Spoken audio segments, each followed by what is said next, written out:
ইয়ে করলে চলে নিচে চলে যাবে। এ বাবা কিছু বলিনি। না দাঁত সব পালিশ হয়ে গেছে, মোবাইল পড়ে গেলে আর যাওয়া যাবে না। কে বলছে দাদা? নিচে নেমে যাবে। দিন বেলা মেলে ওর নেই রে।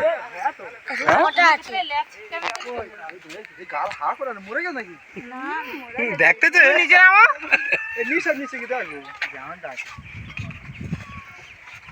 কি বড় বড় দাঁত দেখ। সবে 15 টাকা উসুল হইলো, আর 15 টাকা বাকি। এটা কুমির না মেয়ে কুমির? এদিকে এসো। তুমি যে করে চেক করো। এই সারুক নামো, এই পড়ে যাবে। আমরা চিনতে পারিনি, তুমি দেখো না। এই ওর দাঁতে রক্ত লেগে আছে নাকি? দাঁত লাল হয়ে আছে। শালা কখনো দাঁত ঘষে রে। কুমিরের হবে 15 টাকা আদায় হলো। না ওই দাঁত চোখা, এই দাঁত ঘষে না। দাঁত মাজে না মনে হচ্ছে। এমন ভাবে পড়ে যাবে একটু দি হিলে নিয়ে এই তো আধা কাটে সরকার हम लोग মনে করে কাটিয়ে নেট নাই।